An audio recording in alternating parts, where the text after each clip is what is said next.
दोस्तों, good evening. आज का टॉपिक है बाल विकास।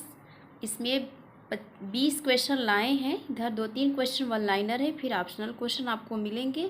ये सब नए क्वेश्चन हैं। तो चलते हैं क्वेश्चन की ओर। अगर आप लोग को ये सेक्शन पसंद आएगा, वीडियो पसंद आएगा, क्वेश्चन पसंद आएगा तो प्लीज़ लाइक, सब्सक्राइब, शेयर ज़रूर कर दीजिएगा।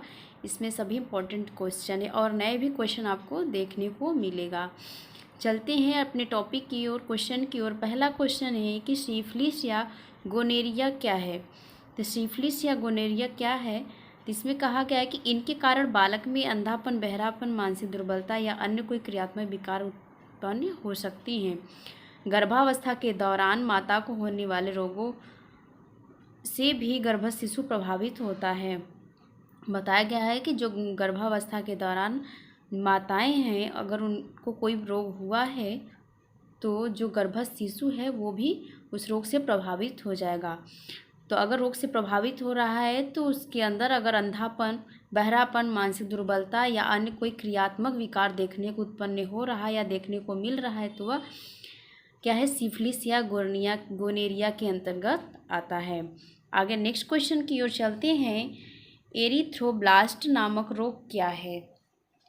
एरिथ्रोब्लास्ट नामक रोग क्या है, इसके बारे में जान लेते हैं। माता पिता के रक्त में आरएच तत्व की धनात्मक और ऋणात्मक की स्थिति में प्रायः माता के रक्त में प्रतिपिंड एंटीबॉडीज निर्मित हो जाता है, जो शिशु के रक्त में प्रविष्ट हो जाने पर शिशु में क्या है, एरिथ्रोब्लास्ट नामक रोग हो जाता है। इसमें कहा गया कि माता पिता के जो रक्त है, आरएस तत्व है, जो धनात्मक और ऋणात्मक दोनों स्थिति में क्या होता है, माता के रक्त में अगर एंटीबॉडीज निर्मित हो रहा है तो जो शिशु है, शिशु के रक्त में भी प्रविष्ट हो जाने पर क्या हो जाता है, अगर रक्त शिशु के रक्त में अगर प्रविष्ट हो जाता है धनात्मक और ऋणात्मक जो क्या है रक्त है, तो उसमें क्या होता है, उसे क्या हो जाएगा, एरिथ्रोब्लास्ट नामक रोग हो जाएगा। आगे क्वेश्चन है, चलते हैं। गर्भस्थ शिशु के हृदय की धड़कन को किस उपकरण के माध्यम से सुना और गिना भी जा सकता है। गर्भस्थ शिशु के हृदय की धड़कन को किस उपकरण के माध्यम से सुना और गिना भी जा सकता है, तो उपकरण का क्या नाम है, तो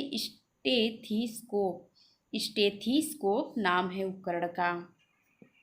आगे क्वेश्चन है कि गर्भकालीन डॉक्टरी परीक्षण आवश्यक है। गर्भकालीन डॉक्टरी परीक्षण आवश्यक है तो क्या है, ऑप्शन में देखते हैं। गर्भस्थ शिशु के विकास के लिए, गर्भवती की ऊर्जा मांग पूर्ति के लिए, रक्त निर्माण के लिए, अस्थि निर्माण के लिए। तो इसका आंसर क्या होगा, इसका आंसर है गर्भस्थ शिशु के विकास के लिए। इसका आंसर पहला सही होगा। आगे क्वेश्चन है कि एक गर्भवती स्त्री को कितनी अतिरिक्त कैलोरी की आवश्यकता होती है। एक अगर गर्भवती स्त्री है तो उन्हें पर डे कितनी कैलोरी की आवश्यकता होती है, तो कैलोरी की संख्या है क्या है, 100 कैलोरी है, 200 कैलोरी है, 300 कैलोरी है, 400 कैलोरी है। एक गर्भस्थ स्त्री को पर डे की जो कैलोरी की आवश्यकता होती है 350 बताया गया है आरडीए के द्वारा।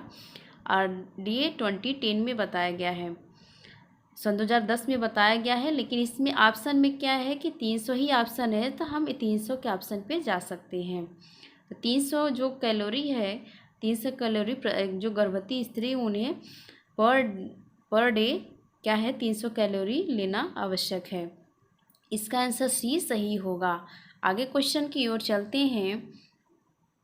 वुडवर्थ एवं मार्क्विस ने व्यक्ति के विकास का कौन सा गुणनफल बताया है। ये नया क्वेश्चन है। क्या है कि वुडवर्थ एवं मार्क्विस ने व्यक्ति के विकास का कौन सा गुणनफल बताया है। तो कैसा गुणनफल बताया है, वंशानुक्रम या वातावरण या वंशानुक्रम गुणे वातावरण बराबर व्यक्ति विकास या सभी। तो इसका आंसर क्या होगा, इसका आंसर होगा सी, वंशानुक्रम गुणे वातावरण बराबर व्यक्ति विकास। सी इसका आंसर सही होगा। ये किसने दिया है, वुडवर्थ एवं मार्क्विस ने व्यक्ति के विकास का गुणनफल बताया है। आगे क्वेश्चन की ओर चलते हैं। 7वां क्वेश्चन है कि बालकों के घर का वातावरण उनकी बुद्धि को कितने प्रतिशत प्रभावित करता है। क्या है, बालकों के घर का वातावरण उनकी बुद्धि को कितने प्रतिशत प्रभावित करता है? 25% है, 20% है, 10% है और या 30% है। तो जो बालक होता है उसके घर का वातावरण, जो बुद्धि, उनके बच्चे की जो बुद्धि पर जो प्रभाव पड़ता है वातावरण का, तो कितने % प्रभाव पड़ता है? तो 25% प्रभाव पड़ता है। ये इसका आंसर सही है। आगे चलते हैं क्वेश्चन की ओर। 8वां क्वेश्चन है कि स्किल्स के अध्ययन में क्या है? स्किल्स के अध्ययन में किस बच्चों का अध्ययन किया गया है और कब? ये भी नया क्वेश्चन है। स्किल्स के अध्ययन में किस बच्चों का अध्ययन किया गया है और कब किया गया है, ये भी बात इसमें बताया गया है। अवैध बच्चों का है 1939 ईस्वी में कितने बच्चों पर? 150 बच्चों का अध्ययन किया गया है। विकलांग बच्चों का किया गया है 1929 ईस्वी में 120 बच्चों का अध्ययन किया गया है। मानसिक दुर्बलता जो है ये 1920 ईस्वी में किया गया है, या 110 बच्चों का किया गया अध्ययन। तो इसमें या सभी, डी इसका क्या है? सभी। इसमें आंसर क्या होगा? आंसर ए सही होगा। इस स्किल्स के अध्ययन में जो बच्चों का अध्ययन किया गया है वो अवैध बच्चों के लिए किया गया है। 1939 ईस्वी में किया गया है, वो भी 150 बच्चों का अध्ययन किया गया है। ये इसका आंसर सही है। आगे क्वेश्चन की ओर चलते हैं। कूले ने अपने अध्ययन में कितने साहित्यकारों का अध्ययन किया है? कूले ने अपने अध्ययन में कितने साहित्यकारों का अध्ययन किया है? तो क्या है? 69 है, 79 है, 89 है, 17 है। 70 है, कितना है? तो 69 है कि 79 है कि 89 है कि 70 है, तो कितना होगा इसका आंसर बी सही होगा। 79 साहित्यकारों का अध्ययन किया गया है। कूले ने अपने अध्ययन के अकॉर्डिंग क्या किए हैं? बाल विकास के अध्ययन के अंतर्गत कूले ने कितने साहित्यकारों को? 79 साहित्यकारों का अध्ययन किए। बी इसका आंसर सही है। आगे क्वेश्चन है कि हीमोफीलिया में रक्त का थक्का तेजी से बनता है। बी है, रक्त का थक्का नहीं बनता है, रक्त गाढ़ा हो जाता है, रक्त पतला हो जाता है। इसका आंसर क्या होगा? इसका आंसर बी सही होगा। रक्त का थक्का नहीं बनता है, किसमें? हीमोफीलिया में। आगे क्वेश्चन है कि आइलेट्स ऑफ लैंगरहैंस पाए जाते हैं किसमें? सर्वकिन्वी ग्रंथि में, थायराइड ग्रंथि में, एड्रिनल ग्रंथि में, जनन ग्रंथि में। इसका आंसर क्या होगा? जो आइलेट ऑफ लैंगरहैंस पाए जाते हैं यह सर्वकिन्वी ग्रंथि में पाए जाते हैं। इसका आंसर ए सही होगा। आगे क्वेश्चन है कि शैशवावस्था जन्म से 3 वर्ष तक की होती है। इसमें कहा गया है कि जो शैशवावस्था है जन्म से 30 वर्ष तक होती है। ये किसके अनुसार बताया गया है? वो कुपुस्वामी के अनुसार है, क्रो एवं क्रो के अनुसार है, हर्लॉक के अनुसार, इनमें से कोई नहीं। तो जो शैशवावस्था जन्म से 3 वर्ष तक की जो अवस्था बताया गया है तो वह कुपुस्वामी के अंतर्गत बताया गया है। ए इसका आंसर सही है।